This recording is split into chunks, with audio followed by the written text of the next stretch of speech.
Hey everyone, welcome to the Startup Dunedin podcast. I sat down today with Tenisha, the founder of PCOS Fit. She's one of our Audacious alumni and helps women with Polycystic Ovary Syndrome with a specific fitness and nutrition program that she's developed.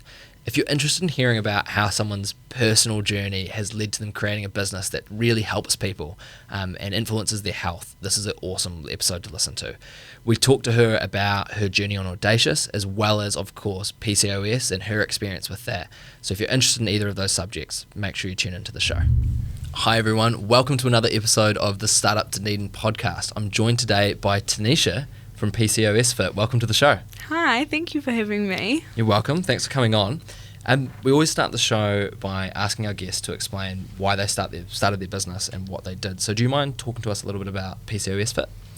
Yeah, sure. So I suppose PCOS Fit for me is a 10-week wellbeing initiative I've based in Dunedin to help women with PCOS, which is Polycystic Ovary Syndrome. And basically it's around kind of advocating behaviour change through movement and different tools of education. Yeah. Cool.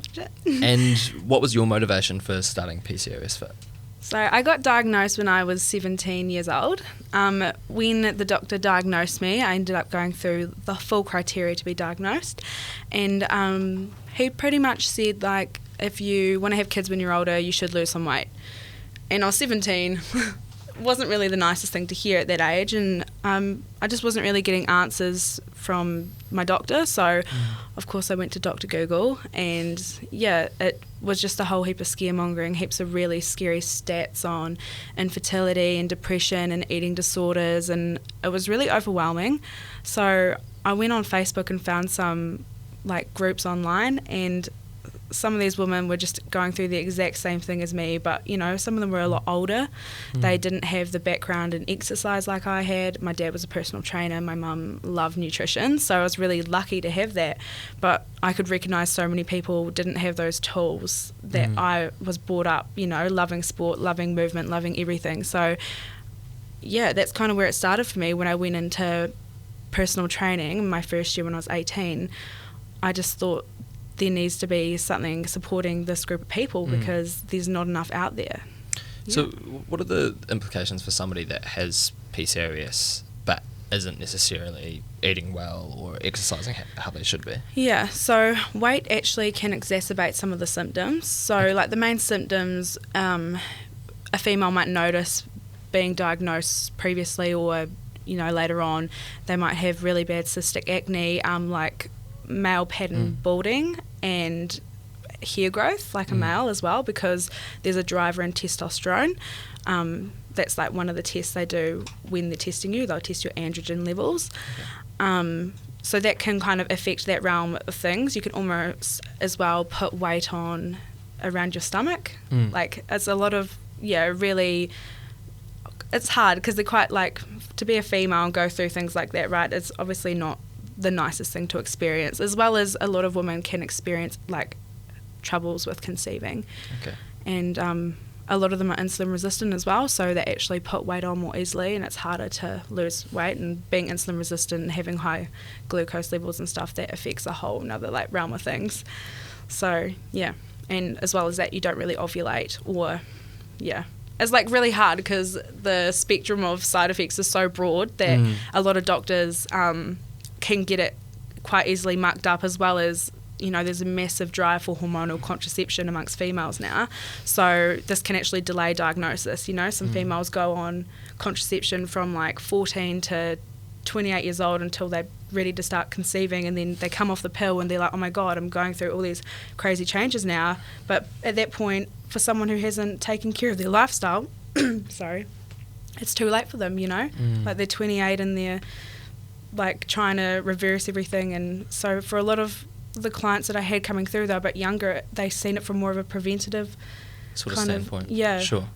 Yeah, so you've really got to, it's a lifestyle disorder, so you've really got to take care of yourself like throughout your whole life. You kind of like, I wrote this post a wee while ago, like I'm the unluckiest person because no matter everything I do now is going to have an impact on my body in a kind of different way because of having the syndrome, but in some ways it makes me the luckiest person because I have to care about my health and stuff for the rest of my life, knowing that it gives you a really core driver, repercussions, right? yeah, definitely. And I guess those repercussions in a lot of ways exist for everybody. Yeah. Right? So everybody's going to have poorer health and ultimately could end up in some sort of disease or in some sort of bad way from not taking care of their health, but because you've got something so real. Yeah, and it's like, gosh, like some of the younger ones really fear that, if I don't lose this weight, or even the older ones as well, to go through like IVF and some of those treatments, you do have to be under a certain weight to be able to get that, makes it more successful. So,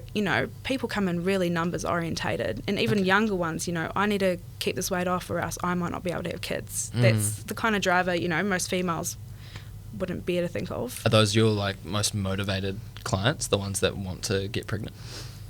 Definitely. But also probably the most emotional as well, because it's such a pressure, I think, in like today's society. It's like, we went through that phase of like the white picket fence. Yeah. Get your husband, goes off to work, and you pop out the children.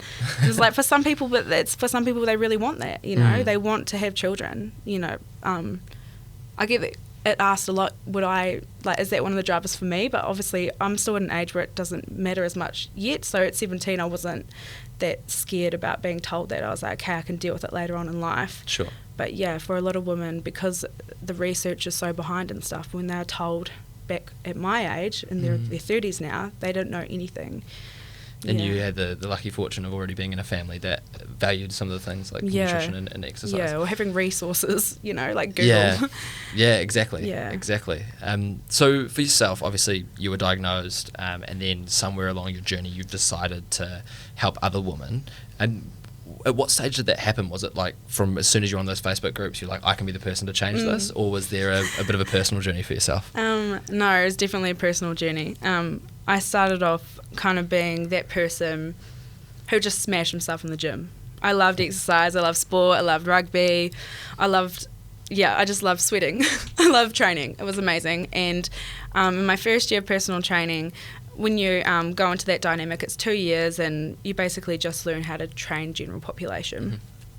So at that point I hadn't really figured out what was the trainer I wanted to be. I knew I wanted to work with a specific niche of people, but I didn't know at that point was it going to be females. I knew that whatever I went into I was going to have very strong viewpoints to be able to support people's journey and that side of things. So of course I went on and decided to do the degree, but that came from a lot of stuff that happened previously. In my first year, about 4 weeks into the degree, I was actually under the 660 balcony collapse, which that changed my viewpoints on kind of health and well-being quite a bit, because I broke my legs and back. So I went from being this person who never had to ask for help, never had to do anything in that realm, to literally needing help in the shower, to sit down in the toilet, things that I never thought I was going to have to experience in my life. So going through that at 19 years old was it really changed my perspectives on well-being.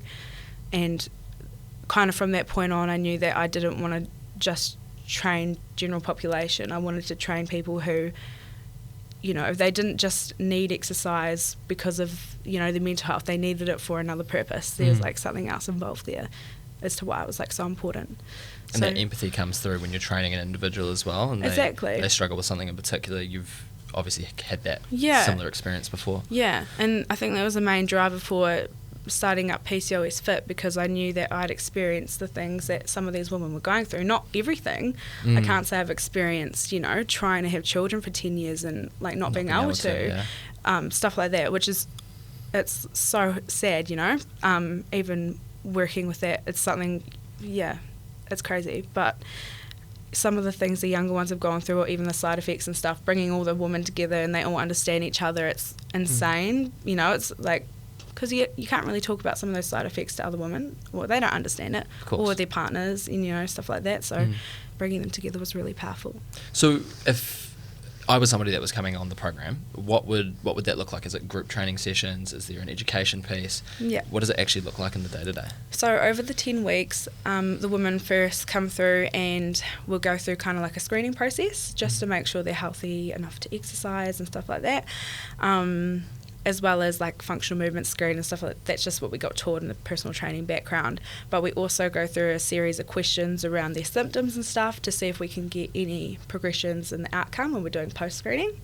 And then from that first week on, we have 2 group fitness sessions and 1 sit-down hour like conversation, presentation around different like health matters.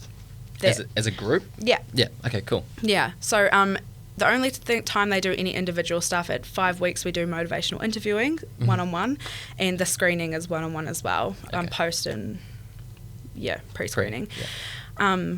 But yeah, throughout the program they go through doing group fitness. We've got fitness testing at the start, and each week the topics will range from like the first topic is like around what their why is, just to really like set in their goals, and we talk about our stories, and they share what they want with the group if they feel comfortable, and we just really centre into like why they're here, like what is the goals that we're setting, how is this going to help them, micro macro goal setting and stuff like that. And it just progresses along. We go over stuff like nutrition, body image, which is it's like my favourite week. It's in week 7. Really important for all females, I think, especially because, they're doing all these amazing things for their bodies around exercise, and I think it's quite a confronting week for them because they realise a lot of them still can't stare at themselves in the mirror and appreciate everything they're doing for themselves, or appreciate the journey. It's kind of getting them out of that at the end of this, like, how do you want to feel? Like, start feeling it now because you should celebrate yourself. Yeah. So what did the actual development of the program look like? Is that something that you did during your course where you were kind of mentored through that, or did you have mentors somewhere else? So it initially started off with me just making social media, and then I made the website and kind of was working my summer job, and obviously I'm in my last year now, and I thought, why do I not create a program to coincide with like everything I'm doing with the social media aspect of it? Because I thought I'm going to learn so much from actually working with women and being able to understand other people, because not everyone's going to have the same experience as I have. And I want to make it as relatable as possible for everyone with PCOS, because the spectrum of side effects is so broad for some of these women. I started creating the program at the start of this year and started implementing it in August. So cool. It was just around making the slides. Obviously I already had that background in pre-screening and exercise, so that was a bit easier. And I just with some of my lecturers' help, got them to look over some of the stuff I wasn't as sure about, because I don't want to be like, can't be a jack of all trades with some of these things. Naturally, So around nutrition and stuff, always got it like checked off before sharing it. And as my second group ran through, so I went through 2 groups this year, I just edited the slides where need be and kind of seen what worked with the last group and what didn't, and kind of managed that going forward. Yeah. Cool. And in terms of exercise prescription during the program, is that different for each individual, or are there some typical sort of things that work for people in that group? Yeah, so with my first group, we didn't do a lot of marketing or anything, so I only had 4 participants, and because of the number being a bit smaller, I was able to do one-on-one sessions, which gave me a complete different kind of outlook compared to my second group, which there was 9. So obviously with being a student and stuff, I wasn't able to do the one-on-one, so they did all strictly group-based sessions, which had its like pluses and minuses. Drawbacks, yeah. With the one-on-one sessions, having those, girls at the start, it was easy to write specific prescription. Naturally. But with the group, it changed a little bit. We had to dial it down quite a bit. I wanted to expose them to as many forms of training as possible, because I knew for a lot of these women, coming into the gym is the scariest, most daunting thing, when you've got no experience in that area. Definitely. So for me, it was breaking down those barriers, and some of my lecturers and my academic supervisor, we talked about they wanted to do outdoor sessions, and I was like, no, like I need them in the gym, because I want to break that down for them, and I want them to be able to come in here by themselves and feel comfortable and have knowledge around it. Like any good PT should be able to teach their clients so that they can go off by themselves, and you're not scared about not being able to retain clients. Totally. So that's what that looked like. Cool. It was really interesting. I had Matt Jenkins on the podcast a while ago, who you've watched it. Yeah. Yeah. So what he was talking about in terms of the experiment side of things. So, you know, exposing people to a whole lot of different types of exercise can be good, not only because they can feel confident in them, but because they can also figure out what they like. Exactly. So there's so many people that haven't exercised, think all exercise is bad for them, and really they might just not like this one particular thing. Exactly, and there's so many like strictly group-based kind of typical sessions where you go into like CrossFit and you try CrossFit and they're like, holy crap, and then from that they're like, oh, I didn't like that type of training, or, you know, they might like bar training, they might like, you know, Les Mills training. It's like you can do anything and trial it, and you know, a lot of them, we did spin one week and like 4 of them were like, oh my god, I freaking hated that. And then there was like 3 of them and they were like, yeah, the music was so good, I'm gonna do that again. It's just one of those things, and I always just, you know, you never take it on the chin, because it's just people trying to figure out their journey, and then they'll realise what they're like. And it was like the most special thing coming in later on during the week and seeing one of them training and like redoing that, or you know, so every week after we did the session I'd write it down and put it in their group so that they could go back and trial it again if they wanted to. If they wanted to, like yeah. Well, that's awesome. They're lucky to have someone that's so empathetic about the whole, you know, every aspect of that journey. Yeah, well, I think if you're standing in their shoes, I can easily say, you know, I love every form of training because I just love moving, but for a lot of people it doesn't start off like that, you know. It's, you've got to kind of get someone to crawl and then walk into that position. So definitely. So let's fast forward to the start of semester 2. How did you come across Audacious? Rachel came to my class and talked to us. She had us like sit down with this piece of paper and had circles, and we had to try and create like it was such a fun tool. I was like, oh my gosh, some of the girls in my class literally did like one over the time. It was funny. But how long did she give you? Is it 10 minutes or a minute? Like a minute. I think it's probably a minute. Less. So this is an A4 page covered in circles, and you have a minute to turn as many of those circles into as many different things as you can. Just a creativity sort of warm up exercise. And you can use more than one circle for more than one thing. Yeah. How far did you get? Probably like 3/4 through. I did pretty well. Decent. Yeah, that's decent. Like, creative. I saw the only person I've seen finish the sheet so far did a big box around the whole thing, and then I drew a ball pit.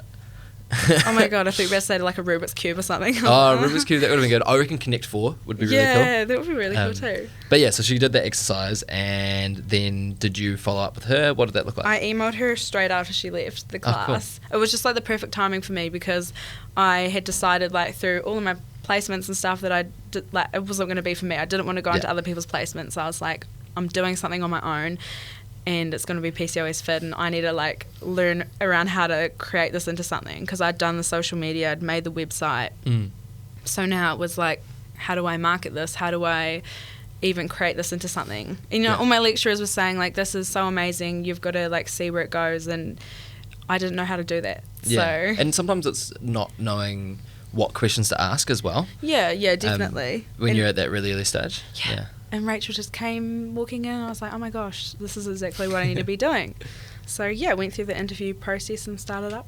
It was amazing. Cool. And what did you think of the program? Was it what you were expecting, or were there some surprises along the way?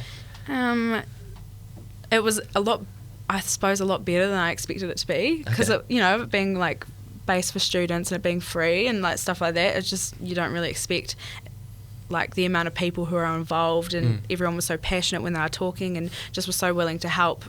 You know, Ben was like, oh, you know, email me if you need to have meetings and stuff, and it just made me think so much more about the future and not be so short-sighted, I suppose, towards like what a business could grow to be, or like the process of like learning how to create something. It completely changed my whole outlook on that, because I had no a previous knowledge so that was really cool. I was just so shocked at how many people were so willing to help. Like, it was just, I left my first time and I was like, it's such a smart idea, just getting a whole heap of students who are passionate and are creative and willing to make a change, want to make a change, all together in a room, and just saying like, pair up if you want to, make an idea and see where it goes. Like, there's not enough of that around. Yeah, in a safe environment as well. I think that's the other part of it, is it's creates a room where it's okay to fail. Yeah, exactly. Like, failure is okay. Yeah, it's a good thing. It's a good thing because you can learn from it and move forward. But if you don't try, then you'll never be able to go through that. Yeah, and I think for me, like, my program was a little bit. Obviously, I'd had the trial runs and stuff, so it came in with a little bit of a different perspective than some of the others who were just coming in off a whim and, you know, like want to create something. Yeah. So at the start I was kind of still in like a lingo stage where I was like, well, I don't really know what's going to happen next. And then when it got to those last couple of weeks and I was really started, you know, utilising everyone around me and having meetings and stuff like that, I was really able to, you know, before my pitch, I was like, oh my gosh, this is getting real now. And ever since the pitch night, it's just been non-stop. Really? Yeah. So what's happened since then? I've had some meetings with a university lecturer. Cool. People came up to me after my pitch and literally said, I think you should connect with this woman. And so, yes, I connected with her. So I've been having meetings with her about my program and just the connections you make with people. Like, everyone's willing to walk up to you afterwards and say, oh, you know, you should go and talk to this person. I think they'll be really awesome for you to talk to if they could help in any way they did. So, yeah, presenting at Momentum. Next week. And yeah, it's just meeting people and talking to them and getting what PCOS Fit is out there. Have you got a bit more confidence around talking about it now that you've done Audacious? Definitely. Yeah. Yeah, because you have to all the time. People walking up to you, what is your idea? What is your idea? Over pizza. Yeah, free pizza and beer and soft drinks if you don't drink alcohol. Every Wednesday, it's good. Yeah, it definitely helped me because you're just explaining your idea to people all the time. Yeah. So from your perspective, because you kind of had an idea going in, so you look at those first few sessions, a lot of them are around ideation and testing assumptions, and then obviously later on you've got like the accounting side and the legal side and that sort of stuff. For someone that already had an idea, was there a particular session that you found really useful or more useful than others? I love the marketing session. With Leanne? Yeah, that was awesome. It was really interesting to like see the way it works, and she gave us so many different tools like Canva and stuff, which I've actually been using since. So it was really interesting.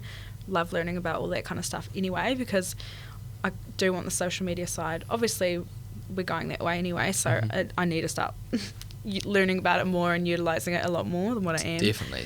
The cool thing about Leanne as well is because she's from industry, she's got a good balance between here's the theory, but then also here's all the practical tools and the things that you actually need to do. Yeah. Because she hasn't just existed in just theory, which is really cool. It's funny you mentioned Canva. I was up in Auckland a couple of weeks ago now for the Blackbird Ventures. They did like a big Sunrise event. They call it Sunrise. It's like a thing where they get a lot of their founders to pitch, and one of their founders was Melanie Perkins, who's the founder of Canva. Really? So I got to see her talk about Canva's journey and how they grew. Yeah. Well, she'd be I think under 30 maybe. Yeah. But they started out as a school yearbook company. Yeah, I remember. Yeah. The marketing, did Leanne talk about that? Yeah. So it was just a really interesting journey for them into the company that they are now, which is in, you know, over 100 languages and like used by so much of the world. Yeah, literally. After learning what Canva was and actually using it, I went down my Instagram feed and literally, that was made on Canva. Yeah. Yeah. No, it's a very cool product. So, student running a startup, right? So obviously you've got commitments to study. You were fortunate to have this as your placement. Yeah. When you were doing PCOS Fit, was there? What did your schedule look like? What was it difficult to balance things between study and this, or? Definitely not, because of it only being on Wednesday night, 2 hours a week. Sure. And because I was probably quite lucky that my study kind of coincided with what I was doing. So, I could use, a lot of it for placement hours. I had a really busy schedule this year. Like, I've done over 550 hours of placement. What's the average? What's the typical? 300. Okay, right. So you're almost double. Yeah.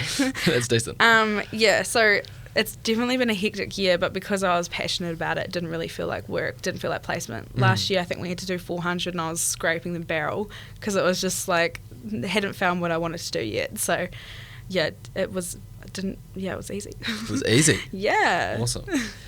So looking past, obviously, the end of this year, do you graduate? Yes. What's the date? 13th of December. Exciting. I know.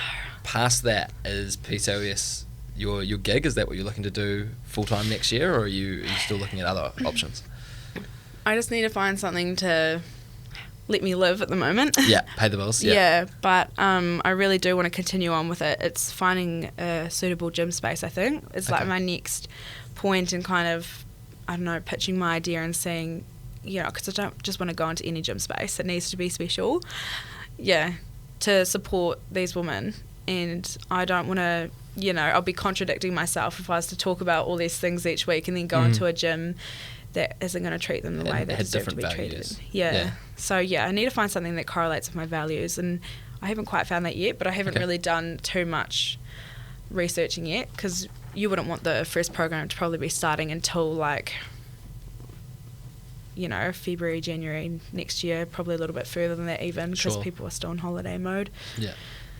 So, yeah, I really want to continue on with it, though. So that's what all these little steps are. Yeah, definitely. In terms of looking a bit further into the future, are you hoping to expand it past it just being yourself running the business? Do you want to bring other people in? Is that something you've thought about?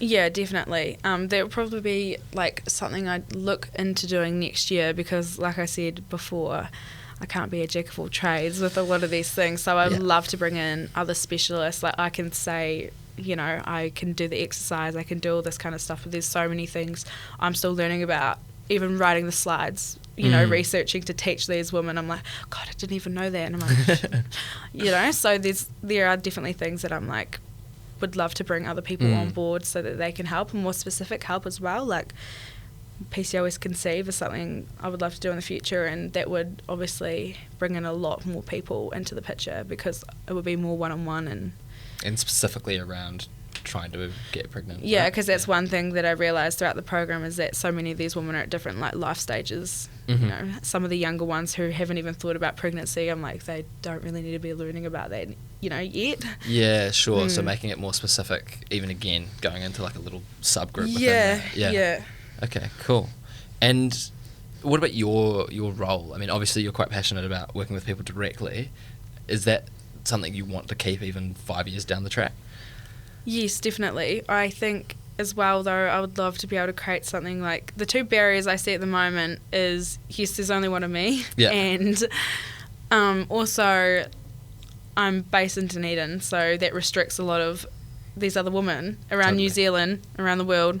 Yeah, so when I use the support group and post in the support group, it's New Zealand based, and you know, I have so many women from like Wellington and Christchurch and Auckland. Are you running this here? Like, and I'm like, oh, actually I'm not. That's my next barrier. So I need to create something that if I'm not there in person, how can I support them the same way that I'm able to support these women in Dunedin, and still maintain that awesome level of empathy. Yeah, and all exactly, that sort of stuff and still bring everyone together. I think that's been the most powerful part of it. Is actually, you know, bringing these women in a safe environment and being like, you know, it's okay to, you know, say whatever you want to say and act however you want to act, and we're going to train together and sweat together and laugh together, and they do, and it's amazing. Awesome. I guess you're quite lucky in the sense as well that fitness programs have been developed and expanded before, right? People have rolled them out across more than one city or more than one country. So that's something that I guess you'll be able to take some learnings from. But then of course you've got that unique challenge of working with a really particular group of people. And almost trying to deviate the whole weight loss like thing that's just projected on everyone at the moment. Like, these women have this projected on them in their day-to-day lives. They've got doctors telling them all the time, family members, partners.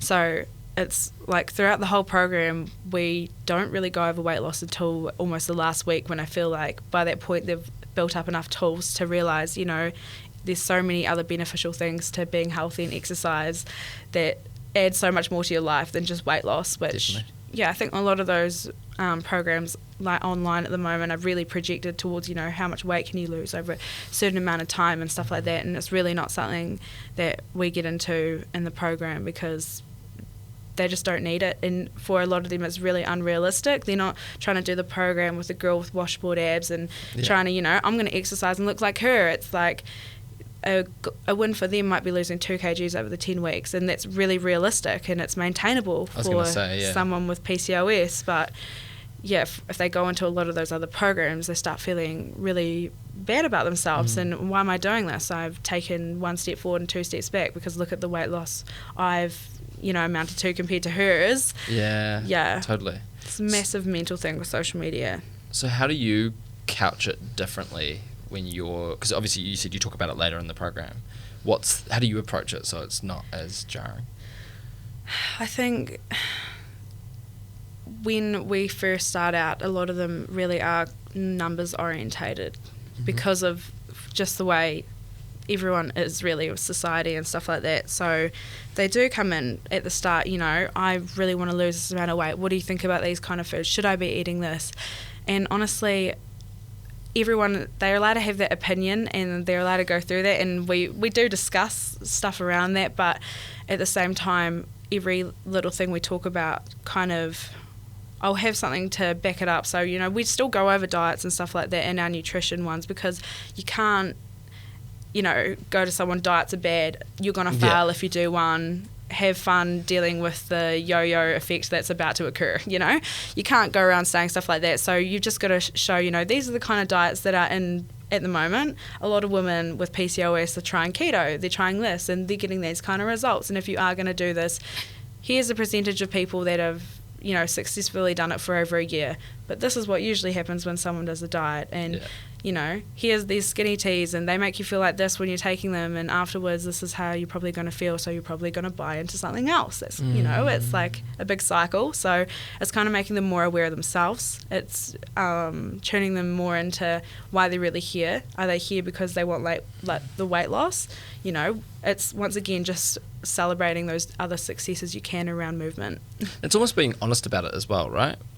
Yeah, definitely. I think that's what I'm getting from this, is like it's the education, but it's not like education with a spin. It's education. This is actually how things are. Yeah. Well, if you try and like take it any other way, then they'll sniff it out. You know. Yeah, exactly. You can't be in this industry trying to work in, you know, a dimension around health like this.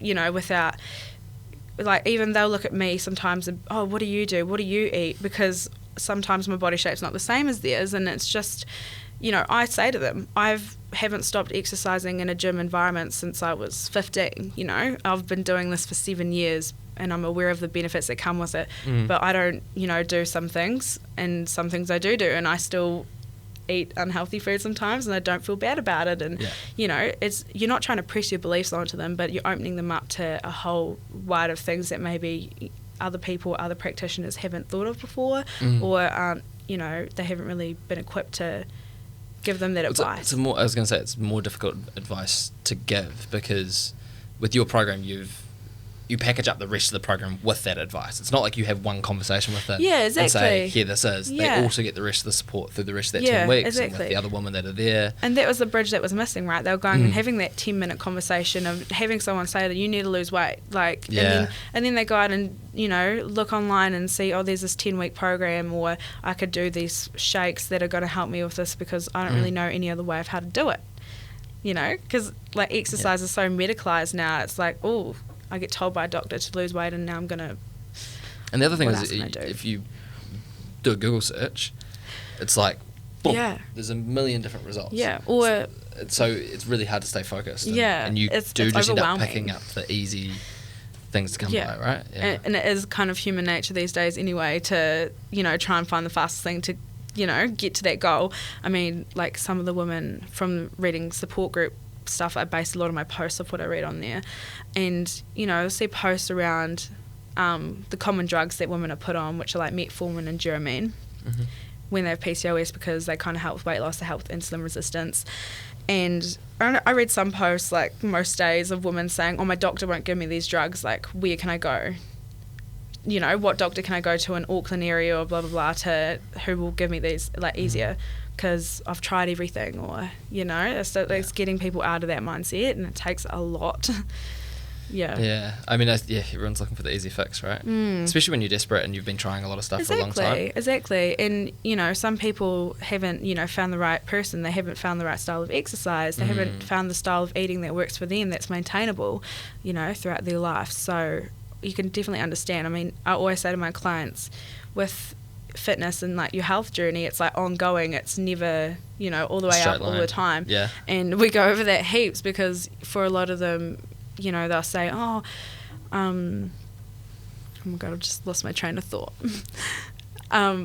you know, for a lot of them, they see it like as from what's projected on social media as all these people who just look this certain way, and have they looked that way their whole lives. And it's like, people, if they're open about it, will say, you know, I had 2 weeks where I stopped exercising and it made me feel really crap about myself, and I had to start again. And when I started again, I knew that I wasn't, you know, at the same level. And et cetera, right? And like all the photos like that get put on Instagram are the highlights reel, yeah, right? exactly. You don't see the exercises they missed, or the sessions where they felt really crappy about themselves. And I think that's getting that realistic point of view to it as well for them, like, really helps as well.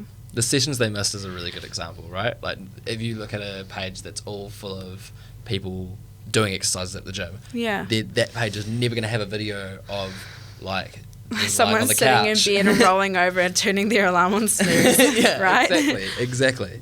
So what's the biggest challenge for PCOS Fit at the moment? What are you thinking about most often? At the moment for me, it's probably the social media stuff. Okay. Just keeping, I think as soon as I started that account, I didn't realise how much it was going to impact me, thinking like, oh my God, I should be like posting, I should be doing something to like not remain relevant as such, but to keep a conversation going. Or I see people who are running like similar accounts and they're constantly got, you know, different posts coming up, and I'm like, but it's not, when I write something, you know, I really will sit down and write it for quite a wee while, and it's a lot about myself, and I'll put a lot of that kind of stuff into it. So sure. Yeah, they take a wee while. My blog posts take really long. Yeah. So yeah, for me it is having the time to sit down and actually do that, as well as trying to balance constantly learning as well and finishing my degree. Yeah, of course. They've got a few different things stretching in a few different directions. Yeah, and of course graduating's scary as well. You'll be fine. Yeah, I think just making sure it doesn't flop, but allowing it to, if it needs to, in some way, you know? Like you said before, you've got to be able to accept the failures to keep building it up. Totally. Which I've noticed with the program, like, it's been really, really slow for a really long time, and then 2 or 3 things will happen, and it will just be like all of a sudden rush for like a couple of months. It'll probably slow down again. Similar to what you're saying about the journey, right? Yeah. It's not just a linear straight line. Yeah, definitely. With the social media, do you think quality or quantity is more important? Definitely quality. Right? Yeah. You've got to be able to like back everything you're saying on social media. Totally. And I really think personal experience helps people really see that, like, oh my gosh, this person is doing this, or she's training like this. And I never wanted my social media accounts around PCOS Fit to be about me. I wanted it to be about my client success and about other women who are going through it. But at the same time, I realised, like we learned in like the marketing one, if you're a solo person in a business where there's other people, you know, in the same realm as you, you've got to have a personality. So it's kind of fun, that balance of sharing stuff about myself, but then not making people feel kind of crappy. You know, like I don't want to share exercise workout of me, you know, deadlifting this amazing weight, and someone else might look at that and be like, oh, that's easy. Someone else might look at that and be like, why am I following her? Like, she's making me feel like crap. I can't do that. Yeah, totally. So yeah, it's really finding that balance. Yeah, because there's something to be said for giving people something to aspire to, but then definitely it's about also having a scaffold to get there, right? Yeah. Is it like I think about that from a founder's perspective. Sometimes it's helpful to have a mentor in business that's only 8 to 16 months ahead of you, rather than 7 years ahead of you, because the conversations and the things that person's thinking about and doing in their business when they're 7 years ahead are often quite different to the ones that they're doing when they're, you know, only 8 to 16 months ahead. Yeah. And it's the thing, I try to bring myself to the ground all the time and remember not to forget other people's journeys, like, and I say that with a lot of the posts that I put up, but also by sharing a lot of the content around the group of women that I've worked with. It really helps, you know, keep the Instagram stuff really grounded, because they're reading these posts and seeing like, this is someone who's like me, instead of, you know, instead of someone that's so far ahead. Yeah, definitely. And like quality works as well. Like you look at someone like the YouTuber, I think his name is Mark Rober, and he did the video that went really big for him was he had a package and that kept getting stolen off of his porch when he ordered stuff. And so he put a fake package out there and filled it with basically a glitter bomb. So when somebody lifted the lid, this thing would spin and put the world's finest glitter all through their car or all over them or whatever, and they'd never be able to get it out because it's so fine. Gosh. But he only puts out, I think, 12 videos a year. I think he does one a month. Yeah. And he's got a huge channel with millions and millions of followers. Yeah. But every time he puts out a video, everyone's like, oh, it's a Mark Rober video. This will be good. Yeah. And I think there's so much more on that than if it's someone that puts out every day. You know what I mean? Exactly. But then you've also got to get yourself to that point with a following where they trust you and they think you're so genuine that they're like, oh my gosh, she can release one video every 3 months and people will drop everything to watch it because, It's you know, her. Yeah, that's so true. I know. I've got that with a YouTuber at the moment. He doesn't release videos often, but when he does, everyone's like, ah. Everyone jumps on them. Yeah. All right. Maybe we need to have another conversation with him then. How do we get there? So, for someone with PCOS now, obviously, like you've experienced it yourself. What does their journey look like from diagnosis to finding out about you? Is it that they jump on Google? What do they do immediately after they get diagnosed? So a lot of the people who I get put through the program, it's usually their family members will have found my page somehow and been like, oh, you know, so I think it's quite nice because it shows that their family members are probably trying to Google it and like understand it. So yeah, usually it's through recommendation of friends and family. Actually hearing about the program and saying, because like I said before with like the Audacious thing, when they have something that they can link it up to, you know, when someone tells you they've got PCOS and you can go, oh, there's this program that I heard about, it's so much more, you know, like you're being so much more supportive than being like, oh, definitely, yeah, you know. So that's been a big thing for a lot of them. But yeah, there's Facebook. I get quite a few people coming through Facebook. There's a New Zealand support group which I post on to find people from Dunedin when we are starting the program, and there's a website as well which all have contact details on and all there. that sort of stuff, so it's easy for someone to find out. Cool. Yeah, so I'm hoping to get into like clinicians and stuff like that, so when they're actually diagnosed they have that option of referral as well, because when I was diagnosed I immediately got put on the contraceptive pill again, and for a lot of women they will go on that when they're younger because it kind of blankets some of the side effects, but it is kind of just a band-aid, so sure, you can kind of get to a point where you're like, I need to sort this out and know that one day I might choose to come off the pill, and you're going to need to fix the actual underlying issue. Or treat the underlying issue. Okay, cool. Do you have any idea how many people are diagnosed? So not sure. I actually sent away to NZ Stats to see if they had any stats around that. So 1 in 10 people like have it. Yeah. They don't have any kind of range of undiagnosis. They reckon that's quite a big percentage of people go undiagnosed, but because of the pill and women take a long time to go through their cycle with hormones and stuff anyway, so young diagnosis can sometimes be off. Sure. Yeah, it makes it really hard to kind of diagnose people, as well as some people get really like undiagnosed because of how badly hormonal contraception mucks up their system. So there's lots of different complications as to like, you know, like whether people actually go and get diagnosed with it or not, because a lot of the things that women go through with PCOS, if your symptoms aren't as severe, you know, people might just overlook them. Oh, you know, I haven't had my period for a while, or I'm getting some acne, and not really like double take it. Yeah. So yeah, the percentages around it are just, they're not very solid. Yeah. Yeah. Okay. Interesting. So we've talked a bit about your challenges. If you were in a position to, who would you recruit into PCOS right now? Is there a particular person, or a particular role, or an aspect of the business that you think it would be helpful to have someone in the business with right now? Could be that you need someone that does a bit of the legwork for your social media. Yeah, probably be something around that area. Yeah. Just because of the fact it is obviously so time consuming, having to make all those posts and getting them to be broad enough that people will actually read them and stuff like that. So that would be something, or maybe someone like Ben Warren, or someone who's kind of doing stuff around female health, hormonal testing, medication, well, not medication, supplementation and stuff like that, is a massive part of PCOS as well. Yeah.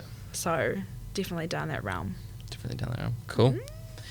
So looking forward again, obviously said you need to find something that's going to pay the bills, but you're looking to carry on with PCOS. In 6 months' time, if you're going to look back to now, what would you need to have achieved or done to feel happy or content or satisfied? In 6 months' time, I would need to have run one full 10-week program successfully, I think, out of a gym. Okay. Have been happy with that environment. And through running the programs in the past, I found everyone wanted to continue on. Yeah. After the 10 weeks, they were like, where are you going? What gym are you going to? Like, let me follow you.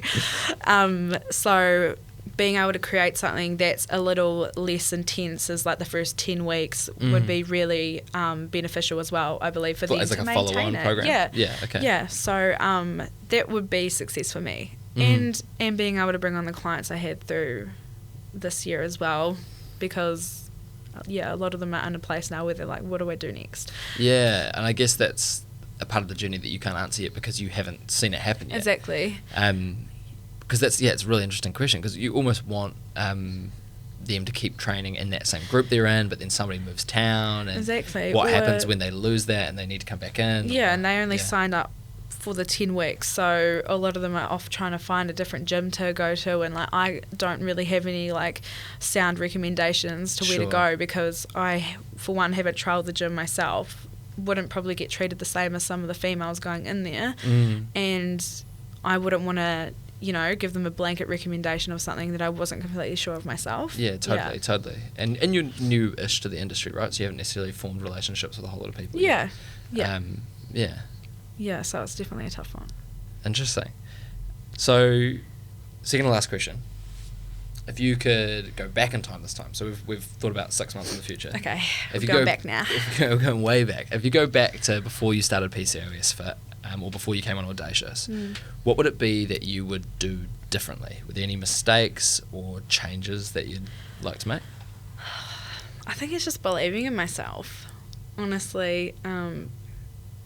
After getting the feedback from some of the women after the program, they would write the most amazing stuff, and I think I said something to a lecturer one day, and he turned to me and said, what's it going to take for you to actually start believing that what you're doing is like, life-changing, and it's helping people so much. And I think, I was just a bit too hard on myself sometimes, and like... Bit of the Kiwi tall poppy syndrome in a way? Yeah. And just self-belief and like knowing that I'm capable of doing all these kind of things, and sometimes you don't feel like you're reaping the benefits of it, I think, as well, like all the hard work that you're doing. So really learning to celebrate every success you have, because I think sometimes you just get so stuck in the motions of, that was really good, but I've got to keep doing this, so I've got this due, or I've got to go meet this person. So I didn't probably get a lot of time to celebrate the success of like starting a website and doing all this crazy stuff for my degree, and like I was so lucky and to be able to do that and find something I was passionate about.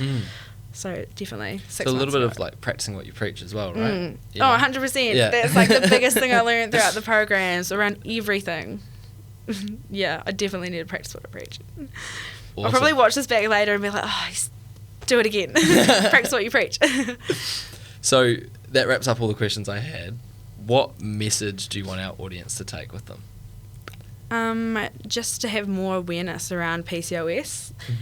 If it's affecting 1 in 10 women, it might be people's sisters, friends, partners, and having that general knowledge around it really like supports women if they're diagnosed, or if you do know someone who has it, knowing about it is like, it really helps people. Definitely. And if you have something that you want to start up, definitely look into Audacious and think about actually taking that next step kind of forward into doing something with it. I didn't think I'd be at a position I'm in now. It definitely takes a lot of hard work, I will say that. But the opportunities are out there. You've just got to go searching for them, I think. Awesome. That sounds like a great place to end. Cool. That concludes the Startup Dunedin podcast. Thanks so much for coming on the show. Thank you.